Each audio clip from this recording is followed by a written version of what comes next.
deuxième colonne en bas à gauche. Va'in hetel b'Torah anal. Et Rabbi Nathan dit, va voir bien dans la Torah en question, la Torah 31. Mouvan sham shetikuna lamdan shelomed Torah ou alidé tfila. Que là-bas, on voit que comment il va pouvoir réparer, c'est-à-dire celui qui est érudit en Torah, qui veut être érudit en Torah, qui étudie la Torah. Alors la réparation, elle se fait par la prière. Alidem shemishtadel sheilo kisufim tovim. Il faut qu'il fasse en sorte d'avoir des vouloirs qui soient positifs. Motzi otam bepiv betfila utrina. Alors il est fait sortir de sa bouche avec des supplications, des prières devant Hachem. J'ai des emitsayer otiot Torah chez l'omed le tov. Que ça va lui permettre de dessiner les lettres de la Torah en bien. Utfila et prinat ktoret.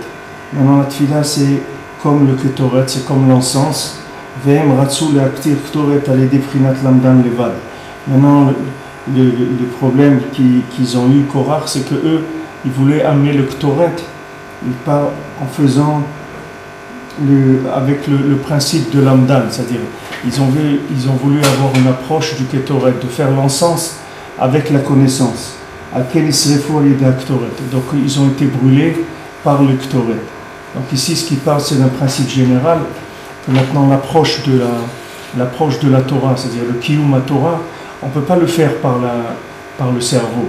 C'est-à-dire si maintenant quelqu'un il fait une mitzvah, maintenant on lui a parlé d'une mitzvah, il a appris comment faire une mitzvah. Il a compris qu'il faut faire telle mitzvah. Maintenant, par exemple, il a compris qu'il faut faire une mitzvah kibud avaim, il faut honorer son père et sa mère. Alors maintenant, il va aller, il va les honorer, il va aller leur rendre visite, il va leur amener ce qu'ils ont besoin, il va leur faire leurs courses qu'ils ont besoin, s'ils ont besoin des courses et tout. On dit voilà, maintenant il a fait la mitzvah de kibud avaim. Mais il dit ici que cette mitzvah, elle peut le brûler complètement s'il l'a fait comme ça. Pourquoi? Parce qu'il a fait la mitzvah à travers une impulsion du cerveau. C'est-à-dire qu'à un moment, il y a eu une prise de connaissance de cette information-là. C'est-à-dire il a dit bon, j'ai compris, c'est quelque chose de bien, il faut faire kibud avaim, et il le fait.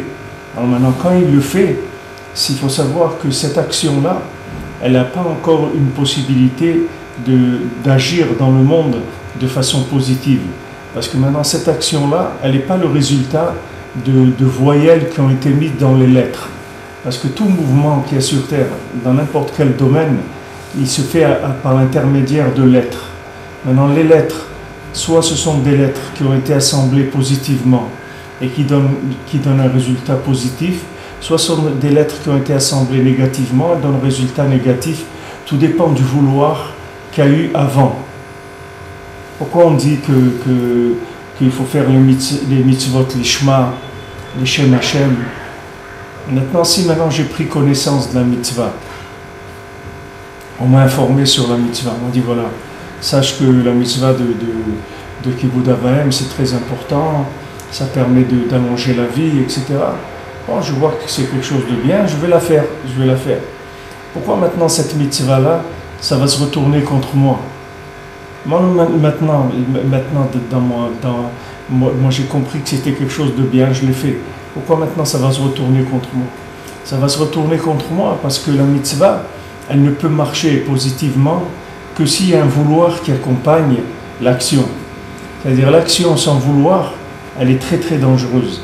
Parce qu'une action qui est faite par rapport à une théorie, quelque chose de compris par l'intellect, c'est quelque chose de dangereux. Pourquoi? Parce que les lettres qui sont le moteur de l'action, qui permettent de faire cette action, elles n'ont pas été encore ponctuées par le vouloir de la personne. Donc maintenant, avant de faire quoi que ce soit, il faut commencer par vouloir. C'est-à-dire que il faut le ratio. Il faut commencer d'abord par vouloir. C'est-à-dire que quand j'ai une mitzvah qui se présente à moi, alors cette mitzvah-là, maintenant on m'a informé voilà, qu'il faut faire telle mitzvah. Alors je dis c'est bien, maintenant il faut que je demande à Kadosh Baruch Hu, je dis regarde Hachem, cette mitzvah je veux la faire je veux la faire bien, je veux la faire pour l'honneur de ton nom, et aide-moi à ce que ça se déroule bien, etc. Maintenant, chaque fois, chaque parole que je vais exprimer pour faire cette mitzvah, c'est ça qui va donner l'orientation de la mitzvah. C'est ça qui va permettre que la mitzvah, elle va être positive. Maintenant, les gens ils croient que de faire une mitzvah, puisque c'est une mitzvah, c'est automatiquement positif. C'est vrai que normalement ça devrait être comme ça. Mais le problème, c'est que maintenant la mitzvah, dans le monde de l'action uniquement, elle ne peut pas être positive. Elle a besoin d'être positivée avant ça. Parce que sinon, voilà maintenant, Korach, ils ont emmené de l'encens. Ils sont entrés. En plus, c'était des Talmidei Chachamim. On ne parle pas ici de gens qui sont des gens qui sont avec des ta'avot ou des gens pas bien, etc. C'était des gens très très bien, des gens qui connaissaient toute la Torah, qui étaient... Donc maintenant, ces gens-là, ils viennent, ils amènent le Ketoret, ils amènent une offrande, de l'encens à Hachem. Pourquoi cet encens-là, il les a brûlés?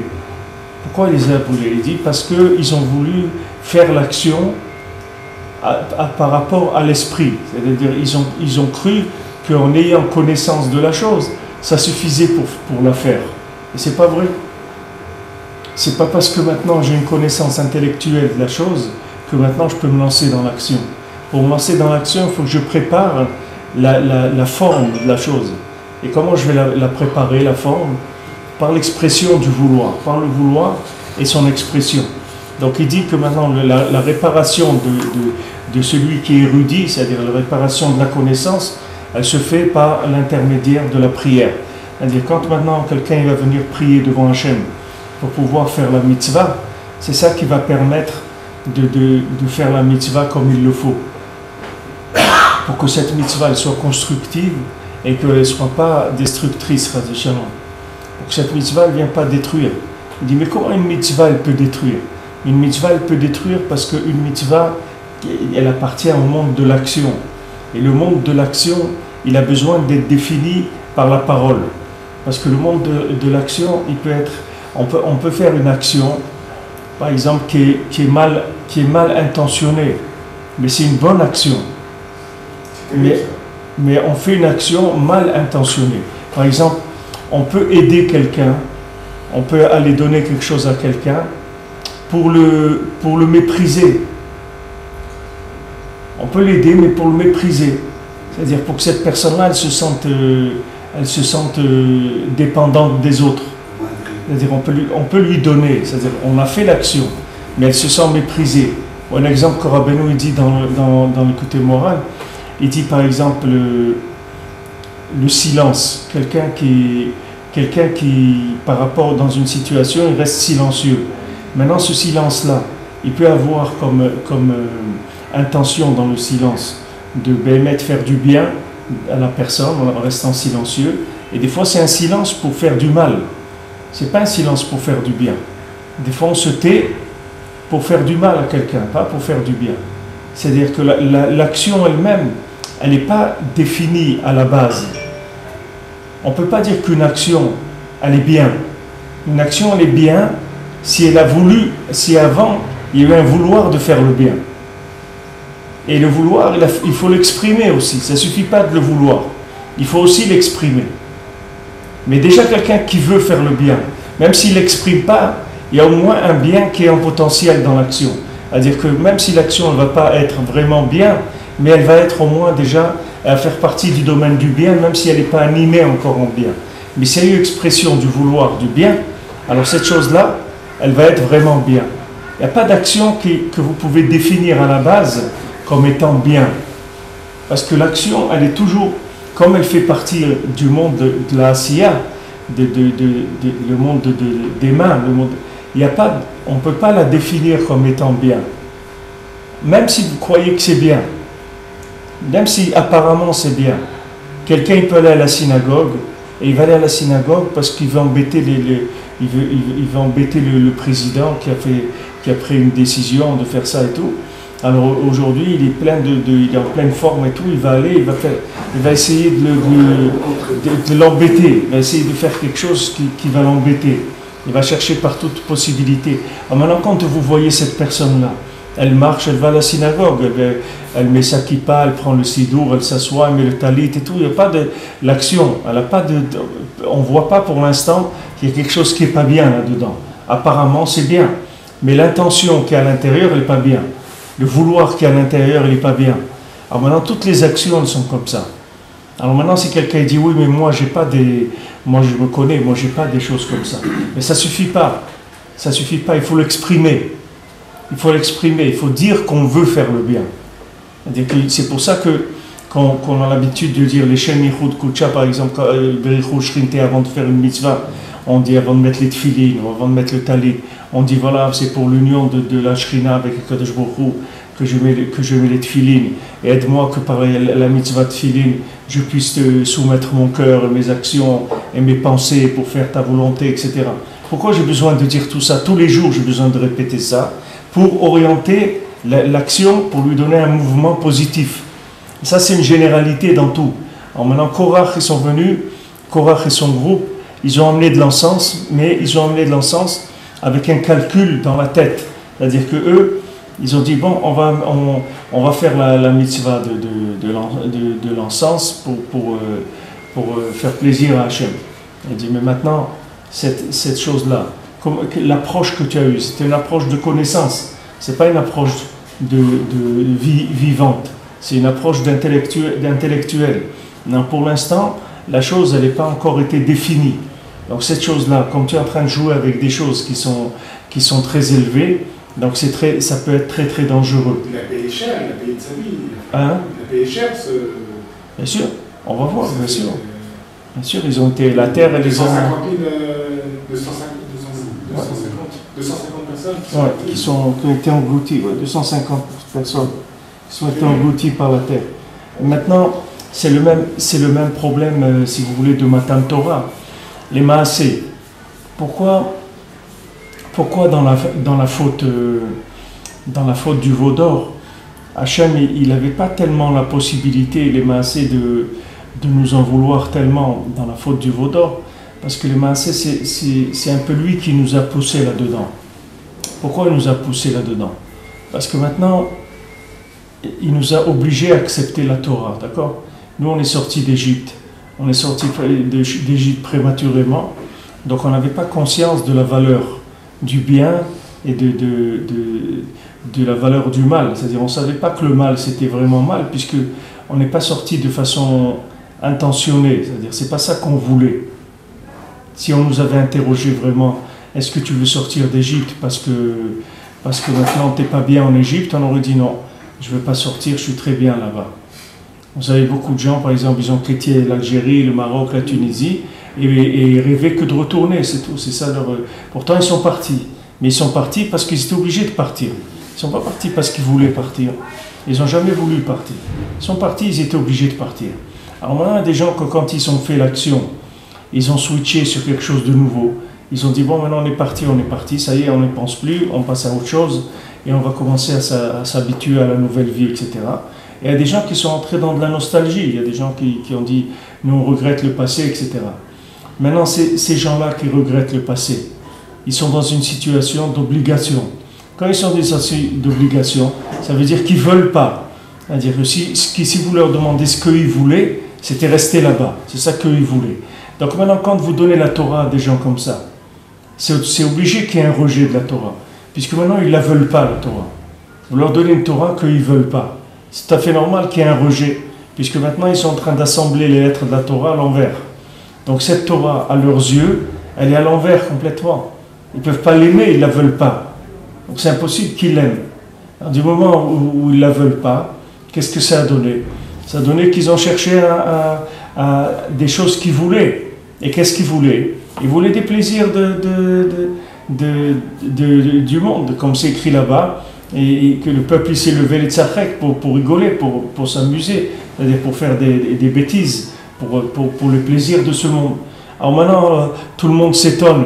Je dis, comment c'est possible que quelqu'un, il ait assisté à Matan Torah, et après il va faire le veau d'or? Mais voilà, l'explication, elle n'est pas difficile. C'est parce que cette personne-là, elle t'a jamais demandé la Torah. Elle n'a jamais prié pour la Torah. Elle n'a jamais voulu la Torah. Maintenant, tu lui as imposé la Torah. Alors, du moment où tu lui as imposé la Torah, qu'est-ce que la personne est obligée de l'accepter. Parce qu'il y a un instinct de vie. Donc, comme Hachem il a dit, si vous acceptez pas, je vous tue. Ici, ça sera votre kvoura. Ici, je vais vous enterrer. Alors, Israël, il l'a accepté. Israël à cause de ça. Enfin, ils ont fait un tout ce dehors-là, il n'est pas rentré. C'est pas qu'il n'est pas rentré à cause de ça, c'est qu'il n'est pas rentré parce qu'il ne voulait pas. C'est tout. Non mais vraiment, ils n'étaient pas conscients qu'ils faisaient une erreur. C'est Aaron qui leur a fait prendre conscience, c'est pour ça que Dieu en a voulu à Aaron.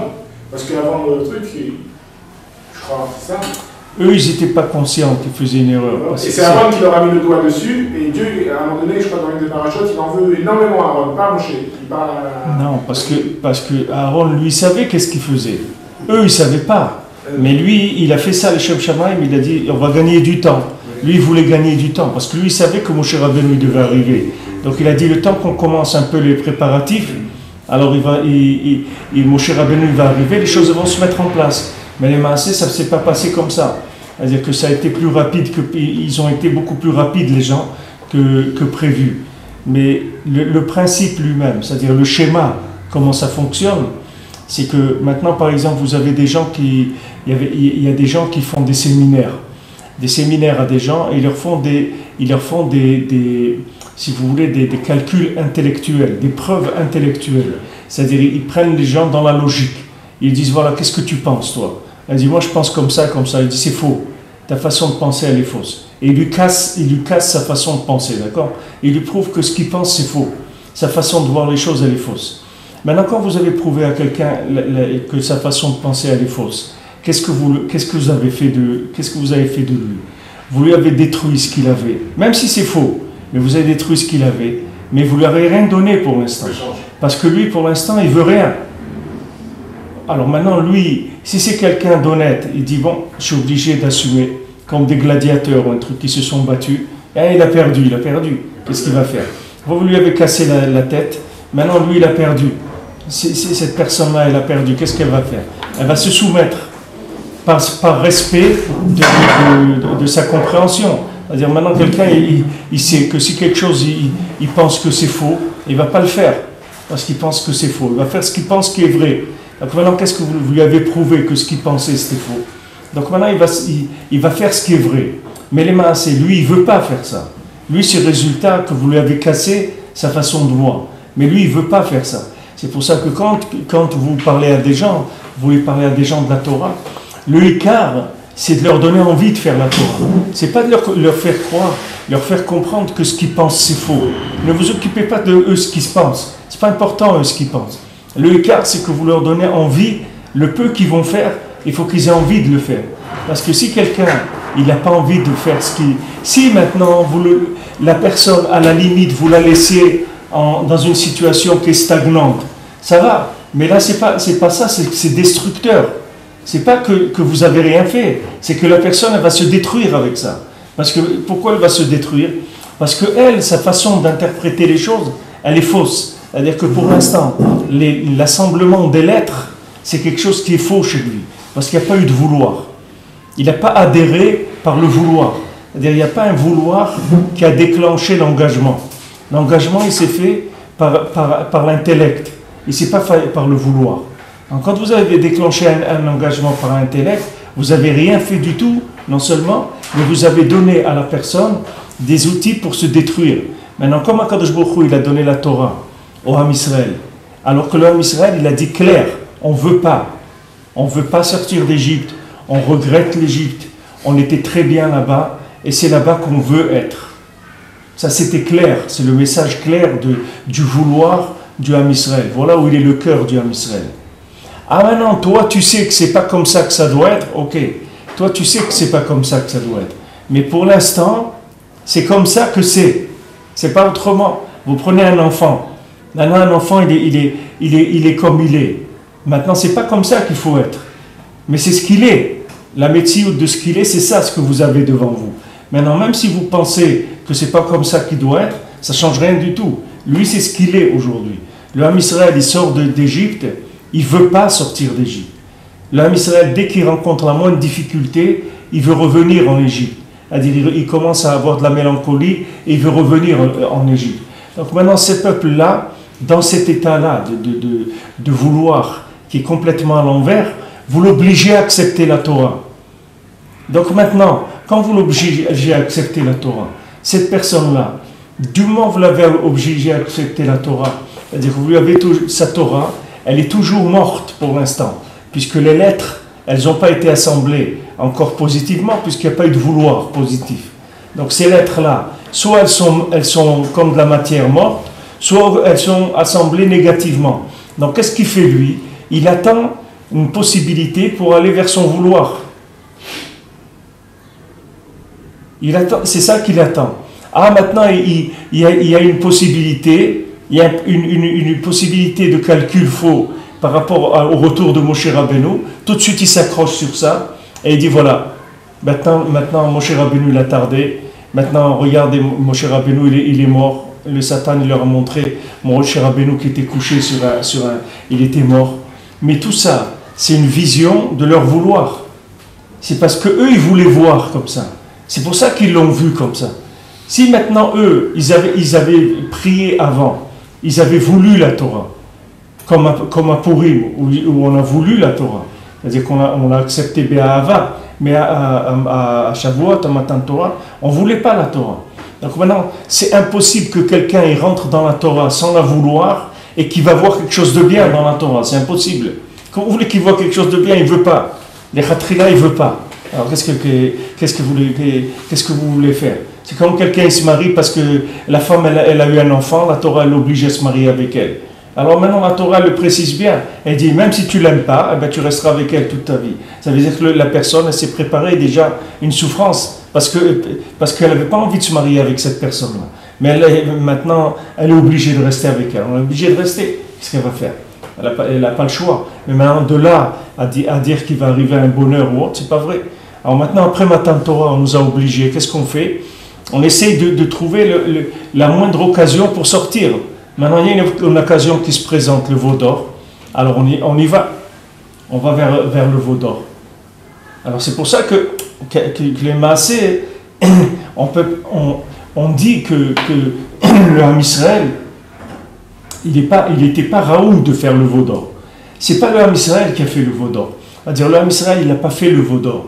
C'est-à-dire, si tu prends la personne, tu la mets à sa place et tu lui donnes le vouloir qu'il faut, jamais elle va faire le veau d'or. Ça n'existe pas quelqu'un qui n'aime pas faire la Torah. Ça n'existe pas.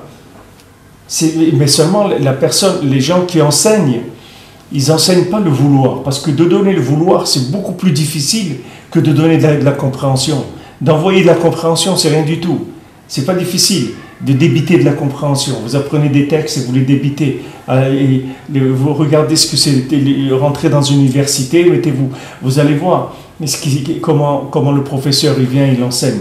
Si maintenant vous n'êtes pas hyper motivé, vous ne restez pas là-bas une demi-heure, vous ne pouvez pas rester. Parce qu'il n'y a pas de cœur, il n'y a rien du tout. Il vient, il vous présente, voilà, tac, tac, tac, tac. Tu prends, tu n'as pas pris, tu te débrouilles, c'est tout. Maintenant, quelqu'un qui enseigne la Torah au cerveau, il n'a rien fait encore. Non seulement il n'a rien fait, mais si cette personne-là elle se lance dans l'action avec uniquement un engagement du cerveau, ça va la tuer, la Torah. Ça va le tuer, la Torah. C'est pas que ça ne va pas le construire, ça va le tuer, comme l'encens. Voilà, maintenant, qu'est-ce que tu veux de Korach? Il amène l'encens, il n'a pas fait une avéra, il n'a pas amené un porc dans le Mishkan. Il vient faire une mitzvah qui s'appelle l'encens. C'est une des plus belles mitzvot qu'on fait dans le Beth Amikdash, dans le Mishkan. Qu'est-ce que tu veux de lui? Ce que je veux de lui, c'est qu'il veuille la faire. Et lui, il ne veut pas la faire. Lui, il est passé d'une compréhension intellectuelle à l'action. Il n'a pas laissé le temps de cuisson.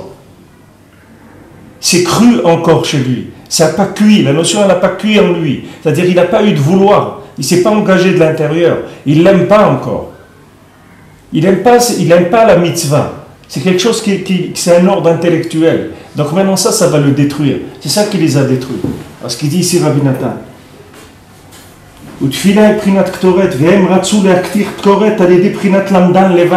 ils ont voulu faire l'action d'amener l'encens avec la Prina Lamdan Levad, c'est-à-dire qu'avec la connaissance. Ils se sont fait brûler par le Ktoret. Les gens ils disent, mais comment On voit celui-là, il est rentré dans la Torah, et regardez dans quel état il est aujourd'hui. Vous vous rendez compte que ça lui a fait la Torah, etc. Mais ce n'est pas la Torah qui lui a fait ça. C'est que lui, il ne voulait pas. C'est qu'il y a des gens qui l'ont obligé, ou qui lui ont fait un lavage de cerveau, lui ont fait de la pression sur l'intellect pour qu'il s'engage. Mais il faut être patient. Il ne faut pas s'engager par intellect. Il faut laisser le temps aux choses de cuire dans la personne, que la personne, elle veuille les faire. Et à ce moment-là, la mitzvah, elle va lui apporter que du bien. La Torah va lui apporter que du bien. Sinon, il va se mettre sur le côté samavet de la Torah. Voilà, vous voyez ce dont on a parlé avant, Ben Azai et Ben Zoma qui rentrent dans le Acher Ben Azai et Ben Zoma qui rentrent dans le Pardes. Pourquoi maintenant ça les a détruits? Des gens comme ça qui étaient des tzadikim, des gens de très haut niveau, pourquoi ça les a détruits? Parce que maintenant le fait que quelque part il y avait un engagement intellectuel, quelque chose qui n'était pas encore voulu, ça fait que maintenant à un moment les notions elles se sont séparées chez eux. Les notions se sont séparées parce qu'il n'y avait pas un amour de la Torah qui était parfait à leur niveau à eux. C'est sûr qu'eux ils sont à un niveau 10 000 fois plus grand que nous. Elle va que nous on arrive pour faire leur erreur à eux, c'est un niveau qui n'existe pas dans la génération. Il n'y a personne qui a ce niveau pour pouvoir faire des erreurs pareilles. Un peu comme les enfants de Aaron. Oui, c'est la même chose. C'est la même chose. Alors que c'était un niveau aussi très très élevé. C'est un niveau très élevé. Une pensée de travers et hop. C'est pas une pensée de travers, c'est que maintenant le vouloir, il n'est pas vrai. Le vouloir, il n'est pas vrai. Quelqu'un qui n'est pas marié, quand il veut quelque chose, il dit c'est pas vrai. C'est pas vrai. Ma mère, elle est à Shalom, quand j'ai fait tchouva, j'étais dans la Torah et tout. Alors bon, elle était contente, elle m'a dit c'est bien, bon Rachel, je suis content que tu t'es trouvé, tout ça. Mais quand je me suis marié, elle dit maintenant je sais que tu es dans la Torah. Elle m'a dit jusqu'avant, là je ne savais pas si c'était pas encore une folie de la jeunesse ou un truc que tu as trouvé ça, tu t'es mis là-dedans. Elle dit mais maintenant tu t'es marié, tu as fondé un foyer, elle m'a dit ça veut dire. Elle m'a dit maintenant je suis tranquille, je sais que c'est un choix que tu as fait qui est un choix qui est vrai. Ça, c'est une parole des moulins, ça. Maintenant, ça veut dire qu'il y a un vouloir, que derrière ça il y a un vouloir. Du moment où on construit on construit quelque chose avec de l'amour, avec du cœur, alors ça y est, ça veut dire que la personne elle veut. Alors maintenant elle prend le samchaïm de la Torah. Mais sinon, si la personne elle agisse par intellect, alors ça donne son mavet. C'est pour ça qu'il faut aller doucement. Les gens ils ne comprennent pas ça. Les gens ils croient que c'est une course dans la Torah qui est-ce qui va arriver le premier, qui est-ce qui va en faire le plus, qui est-ce qui va en savoir le plus, etc. Mais c'est pas vrai, c'est pas ça la Torah. La Torah c'est que ce que maintenant j'apprends, je dois l'intégrer, et je dois le vouloir, et je dois l'aimer. Et tant comme je ne l'intègre pas, et je le veux pas, je l'aime pas, je le fais pas, je m'engage pas. Je m'engagerai que quand je l'aimerai. Je vais faire un travail pour l'aimer. Je vais demander à Kadosh Baruch Hu, aide-moi à aimer, aide-moi à vouloir, béhémet. Et après, je passe à l'action. Mais je ne passe pas à l'action par une compréhension. Le moteur de mon action, ça ne doit pas être de la compréhension. Ça doit être du voulu, pas de la compréhension. Et ça, c'est un sod, c'est un secret qui dit ici, mais c'est quelque chose de très simple. Quand on comprend, on voit très bien ce que ça veut dire. Vous voyez bien que des gens, quand ils n'ont pas envie de faire quelque chose, ils ne réussissent pas dans leur vie. Il y a des gens, ils ont l'entreprise de leur père, par exemple. Leur père, il avait une entreprise, et maintenant, eux, ils ont pris la suite. Mais eux, ils n'aiment pas ce métier-là. Ils ne veulent pas, mais ça ne marche pas. Et pourtant, c'est la même structure qu'ils avaient leur père. Voilà, les mêmes fournisseurs, les mêmes clients, tout, et ça ne marche plus. Pourquoi ça ne marche plus? Parce qu'il n'y a plus de vouloir derrière. Il n'y a pas de motivation. La personne, elle ne veut pas, c'est pas ça qu'elle veut faire. Le fils Tati. Hein? Le fils Tati. Tati, il a créé une entreprise, son fils. C'est des juifs. Il est venu en Inde. Il a été pensé à nous, tout ça, etc. Alors, il a cherché la Rouhaniot là-bas et il a trouvé. Tant qu'il ne sort pas de son cochon d'Inde, il ne pourra pas faire tourner les. En 3 ans, il a écroulé l'empire que son père avait. Ouais, c'est normal, c'est pas étonnant, parce que maintenant, la personne, elle va détruire, c'est obligé. Elle va détruire parce qu'elle ne veut pas. Maintenant, il dit ici, c'est pour ça que maintenant Korach il a été englouti par la terre.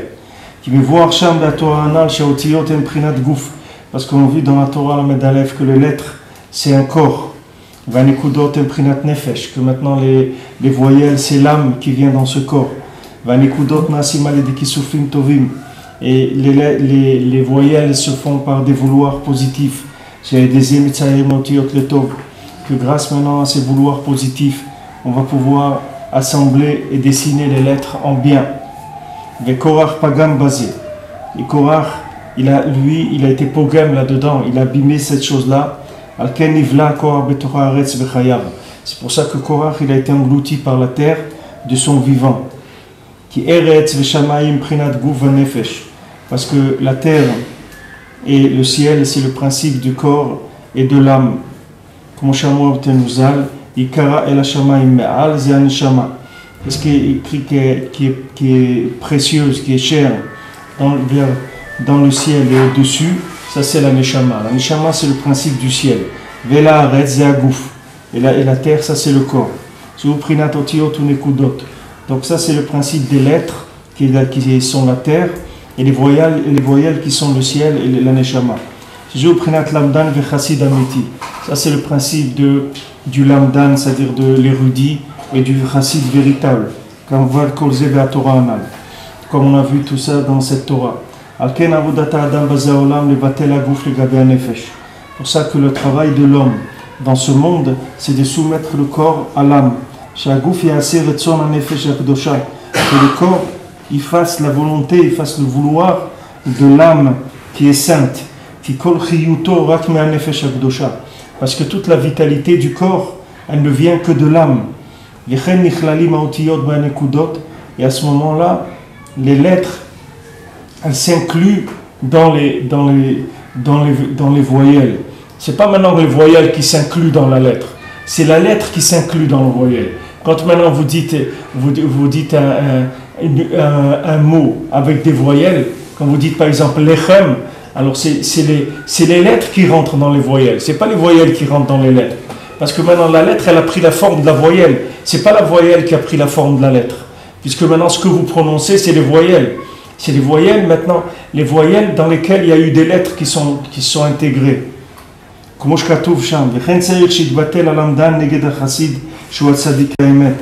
maintenant, tout celui qui est érudit en Torah, il doit se soumettre au chassid, qui est le tzaddik haemet, qui est le tzaddik véritable.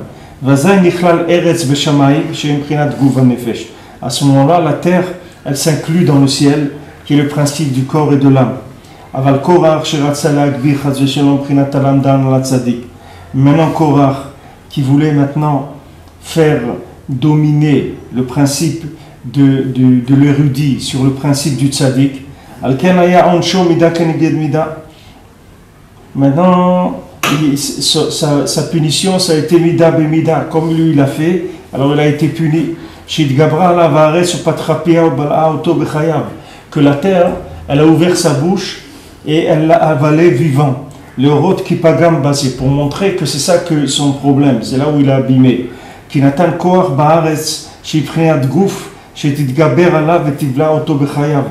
a donné la force à la terre, qui est le corps, de se renforcer sur lui et de l'avaler vivant.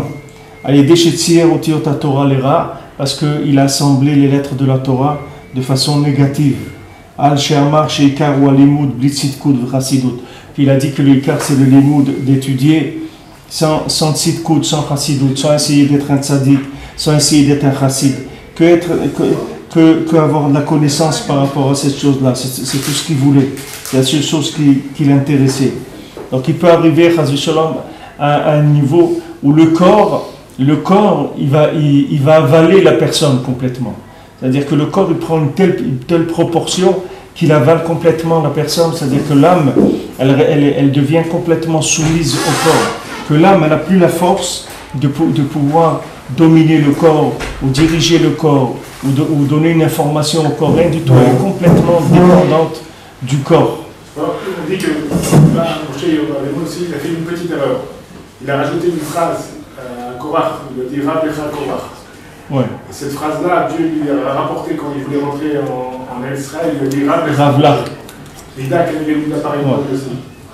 Il n'a pas oublié c'est comme si quand je discute avec quelqu'un, je lui rajoute une phrase qui n'a rien à voir. Je lui dis, oh, t'es moche. Qui n'a rien à voir en fait. Ouais. Cette phrase-là qu'il a dit à Korach. C'était en plus. Ouais. Mais ce qu'on peut dire, c'est que il ne devait pas le repousser. Ravlar, ça veut dire ça suffit. Ça suffit. Arrête. Ça te suffit alors. Voilà, ça suffit, c'est-à-dire arrête. Maintenant, il ne fallait pas l'arrêter, il fallait continuer jusqu'à que la personne, elle s'inclue. Ça prend du temps.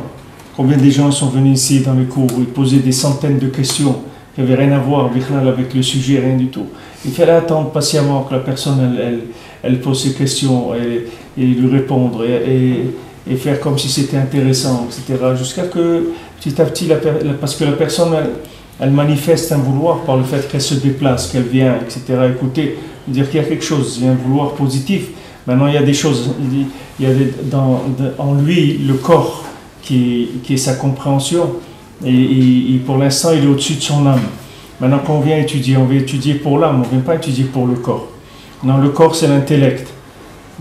L'intellect de la personne, c'est le corps de l'esprit.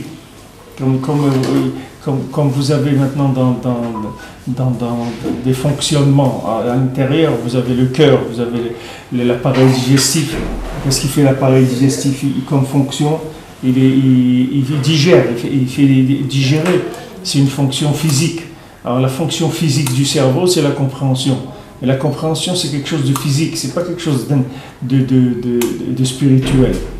La compréhension spirituelle, c'est le cerveau, la neshama qu'il y a dans le cerveau. C'est pas la machine de la cervelle.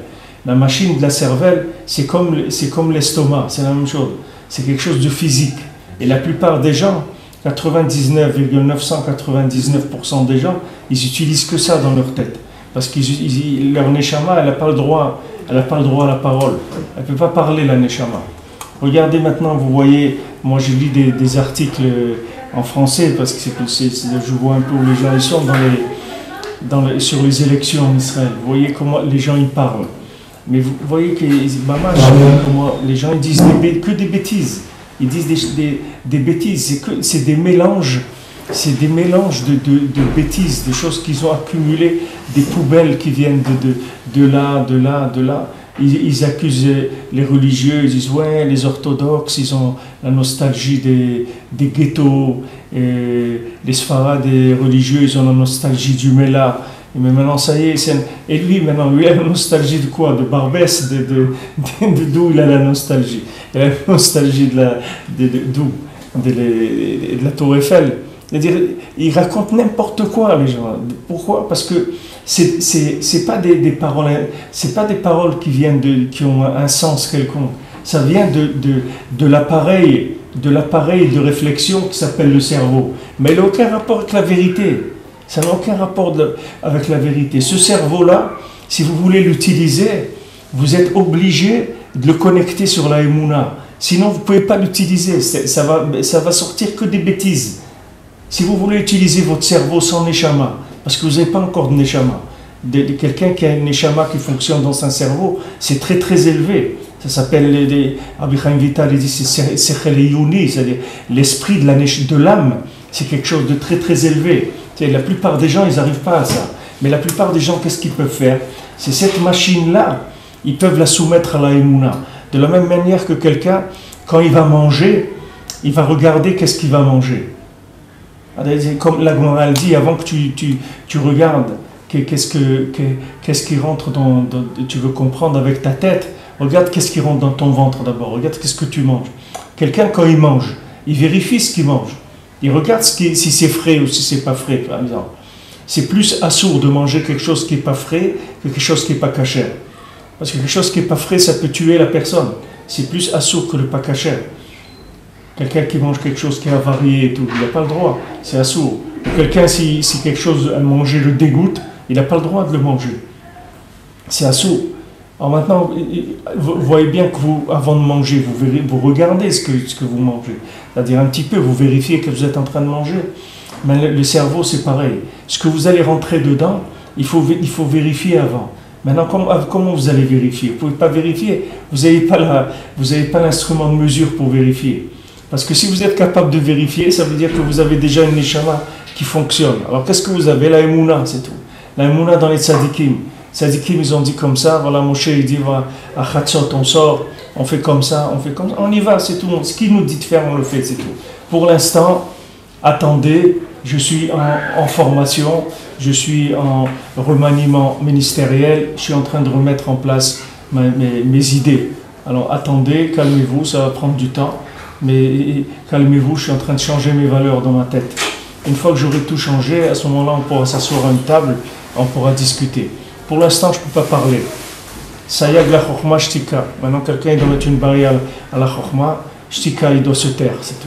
Il doit se taire, quelqu'un doit apprendre à se taire. Apprendre à se taire, ça veut dire que maintenant il rentre dans une yeshiva, il rentre dans un bêta midrash, et il apprend à se taire. Pourquoi? Parce que maintenant il est en train de faire un échange standard de son cerveau. Ça va prendre du temps. Il doit changer tout l'appareil digestif du cerveau. C'est-à-dire changer tout ce qu'il y a dedans. Il faut qu'il nettoie tout ça et il commence à rentrer des choses dedans. Sinon c'est un mélange, c'est un melting pot, c'est une tête, vous ne savez pas où ça commence, où ça finit. Vous avez sionisme religieux avec ça, mais pas comme ci, mais pas comme là. Non, ça c'est pas comme ça. Vraiment, mais tout ça c'est des inventions du cerveau. Il n'y a rien du tout, il n'y a pas de base. Dans le Ham Israël, il y a une seule forme de pouvoir, c'est la royauté, c'est tout.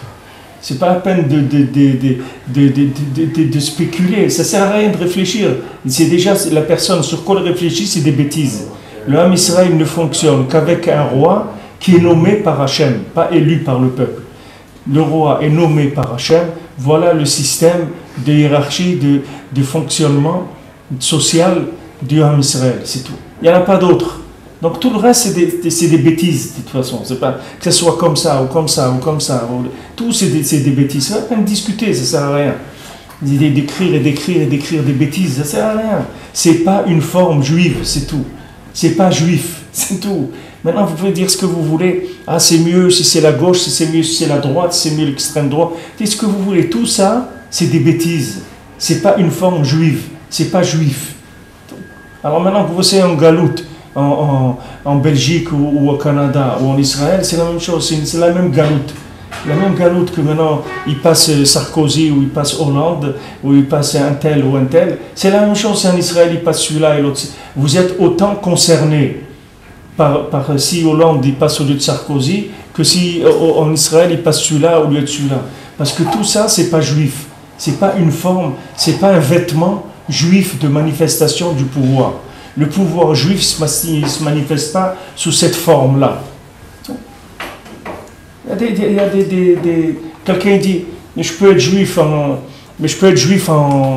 si je mange pas kasher. Je peux être juif et pas manger kasher.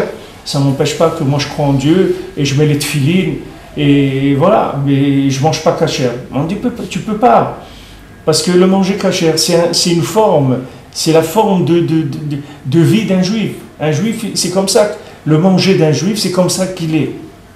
Alors le manger d'un juif, c'est comme ça qu'il est. Le mariage d'un juif, c'est comme ça qu'il est. Un juif, il doit respecter les lois de pureté familiale. C'est comme ça, c'est la forme du vécu d'un juif sur terre. Ça a une forme. Cette forme-là, elle est comme ça. Maintenant, le pouvoir, il a une forme. Il se manifeste sous une forme. C'est la royauté d'un roi élu, choisi par Hachem. Voilà, c'est ça là. Tant qu'on n'est pas arrivé à ça, pas la peine. Tout le reste, c'est des vêtements non juifs. Donc ça ne sert à rien. C'est la peine de perdre le temps avec ça. De spéculer sur ça, d'y penser, c'est de la perte de temps. À Kochken, ceux qui écrivent et qui croient que ça va être mieux parce qu'il va faire comme ci, il va rien faire du tout. Il peut rien faire du tout. Parce que c'est pas ça la forme. On ne peut pas utiliser une forme. Dans la Torah, tout le lien de la Torah, c'est le respect de la forme. C'est pas le but atteint qui compte. Nous, notre façon, la Torah, c'est la méthode. Nous, on utilise la méthode qu'il faut, même si le résultat n'est pas bien. C'est pas important pour nous. Nous, le Ikar, c'est le respect de la forme, le respect du Shulchan Aruch, le respect de la halacha. C'est ça ce qui nous intéresse. Nous, on respecte la halacha. Même si quand je respecte la halacha, j'ai l'impression de voir un résultat qui est moins bien, Par exemple, quelqu'un il ferme son magasin Shabbat. Maintenant, il regarde ses chiffres, il fait moins de chiffre d'affaires. Voilà, tu dis c'est une réalité. Tu me dis que le Shabbat maintenant, ça amène la bénédiction. Voilà, je t'amène, regarde, viens voir, assieds-toi. Voilà, je te montre. Je vais pas dire des choses pas bien, mais viens t'asseoir. Je te montre, voilà mon chiffre d'affaires en 2011 que j'ouvrais le Shabbat. Voilà mon chiffre d'affaires en 2012 que j'ouvrais pas le Shabbat. Alors qu'est-ce que tu dis là-dessus? Voilà, je te montre un résultat, noir sur blanc. Alors il faut lui dire, ce que tu sais pas, monsieur, c'est qu'entre 2011 et 2012, normalement, tu aurais dû trépasser déjà. Tu n'aurais pas dû être dans ce monde. Ça, tu le sais pas. Ça, c'est pas écrit dans les comptes de ton comptable. Et ça, on ne te l'a pas dit, il n'y a personne qui te l'a dit. Alors voilà, regarde. Sache que maintenant, normalement, tu aurais dû avoir une maladie qui aurait dû te coûter tant, et tu aurais passé tant de temps à l'hôpital, etc. Tout ça, tu l'as gagné, tu l'as évité parce qu'il y a gardé Shabbat. Alors maintenant, toi, tu regardes. Mais ne regarde pas, parce que tu ne sais pas ce qui se passe. Derrière les rideaux, tu ne sais pas ce qu'il y a. Toi, tu respectes la forme, c'est tout. T'occupe pas du reste. Si tu respectes la forme, c'est sûr que tu es gagnant. Maintenant, je ne peux pas t'expliquer comment tu es gagnant, parce que je n'ai pas les éléments dans les mains. Si je voyais, je t'aurais dit. Je t'aurais dit combien de tzadikim ils ont dit à des gens. Combien de tzadikim ils ont envoyé des gens en galoute, ou ils ont envoyé des gens quelque part, qui se sont fait voler leur argent, et après il leur est arrivé ça, et après à la fin, ils ont vu que de tout ça, il est sorti le bien, il est sorti ce dont ils avaient besoin, etc. Combien de maasim, il y a des centaines de maasim de tzadikim comme ça, où vous voyez que à la fin, la personne elle est sortie gagnante de toute la chose, et au départ, elle avait l'impression qu'elle perdait. On ne sait pas. C'est pour ça que nous, on doit avoir un respect de la forme. Parce que la forme, à nous, ce n'est pas une forme logique. Il faut comprendre que cette forme-là, c'est une forme de Emouna. Ce n'est pas une forme qui vient de la logique. Quand on vous dit maintenant, celui qui garde Shabbat, il a la bracha, ce n'est pas une interprétation logique de ce que vous comprenez que ça veut dire la bracha. Quelqu'un il croit la bracha, ça veut dire se remplir les poches plus. C'est-à-dire, normalement, je dois avoir un chiffre d'affaires qui augmente parce que j'ai gardé Shabbat. Mais non, ça c'est la logique à toi, de ton intellect d'animal de ce monde. Ça c'est ta logique à toi. Mais la logique de la Torah, c'est pas celle-là. La logique de la Torah, c'est de la Emouna. C'est-à-dire que maintenant, tu prends ce système de fonctionnement par Emouna, même s'il passe par une apparence logique. Ça c'est uniquement pour que tu puisses l'intégrer dans ta tête, qu'il a une forme logique. Mais il est kulo Emouna, kol mitzvotecha Emouna, c'est que de la Emouna. Il n'y a pas Vous pouvez avoir quelqu'un, il garde Shabbat, il fait faillite, et l'autre, son copain, a le magasin à côté, un juif, non seulement il ne garde pas Shabbat, mais il fait des merguez le Shabbat devant le magasin, et il s'est enrichi, il est devenu millionnaire.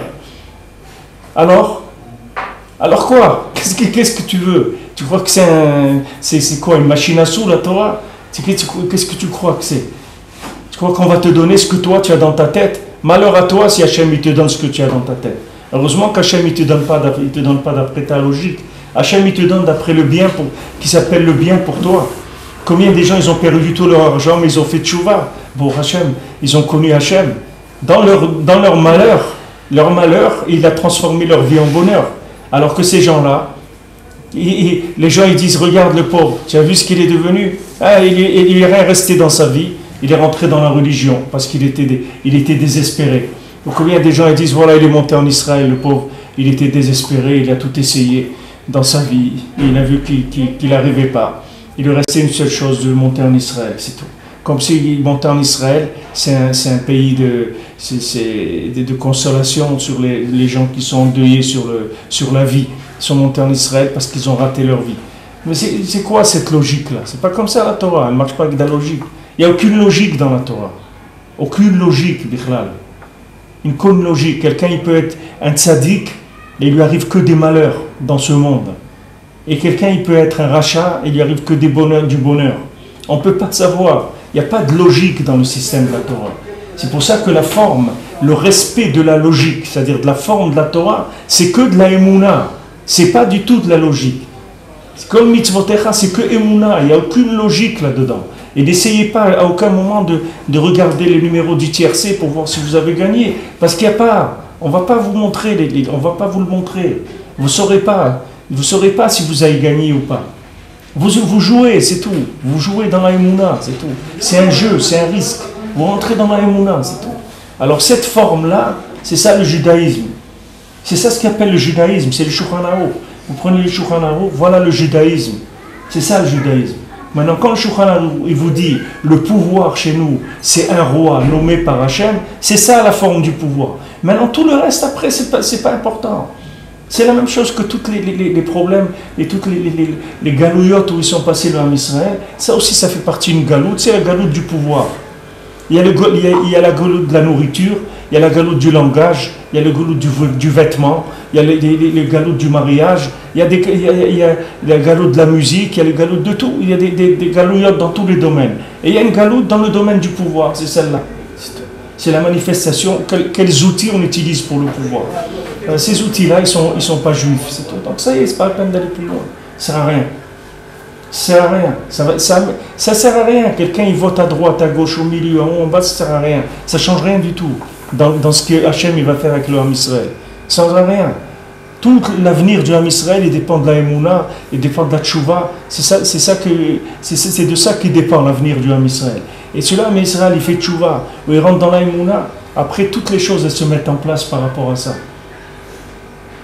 Il n'y a pas de calcul autre que comme ça. C'est pour ça que ça fait de la peine de voir des gens qui écrivent et qui se disputent, tout ça dans une forme qui n'est pas cachère. Ça ne sert à rien.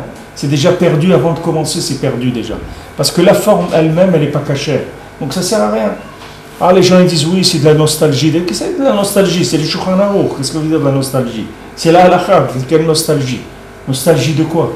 Nostalgie de la bêtise humaine. C'est quoi? Les gens, comment ils réfléchissent ils réfléchissent avec des cerveaux de goy.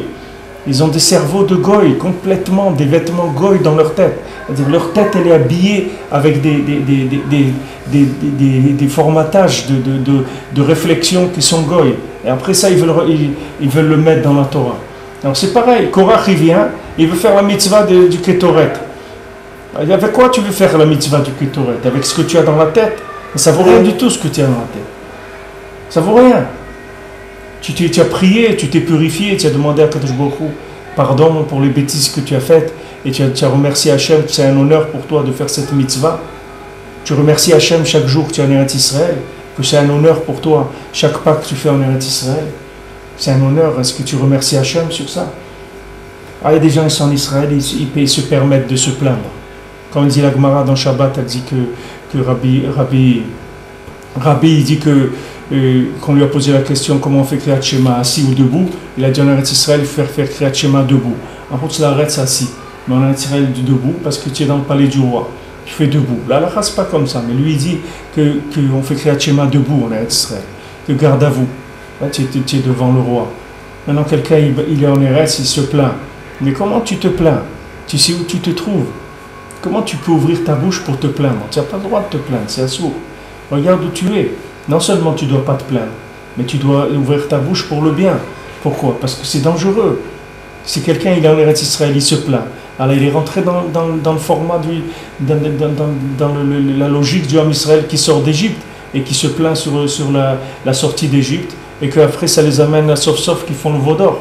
Au lieu de recevoir la Torah, sauf ils font le vaudor à force de se plaindre. À force de manifester du négatif et du dire de négatif. Les lettres de sa vie, elles s'assemblent en négatif. Elles font une ferme négative et la personne elle commence à souffrir béhémet. À souffrir béhémet. Comme il dit ici qu'après le corps il mange la neshama. Après la personne elle tombe malade. Pourquoi? Parce que le corps il a gagné la neshama. Quelqu'un que sa neshama elle est forte, jamais il va tomber malade. Il va tomber malade rien que pour quitter ce monde, c'est tout. Au moins il doit quitter ce monde. Hachem il a fait que depuis Yaakov Avinu que quelqu'un tombe malade pour partir. Mais c'est une maladie juste pour le transfert, c'est tout. C'est pour transiter de ce monde à l'autre. Mais ce n'est pas une maladie que le corps il a mangé l'âme. Est-ce que les gens qui tombent malades comme ça veut dire que leur corps il a mangé leur âme? C'est-à-dire à force d'interpréter les choses de façon négative, à force de se plaindre, alors les éléments, les lettres qui sont le corps, ils se mettent à l'envers. C'est-à-dire qu'ils mangent la neshama. Au lieu que la voyelle qui est la neshama, elle mange le corps, c'est le corps qui mange la neshama. C'est la lettre qui mange la voyelle. À ce moment-là, c'est ce qui est arrivé à Korach.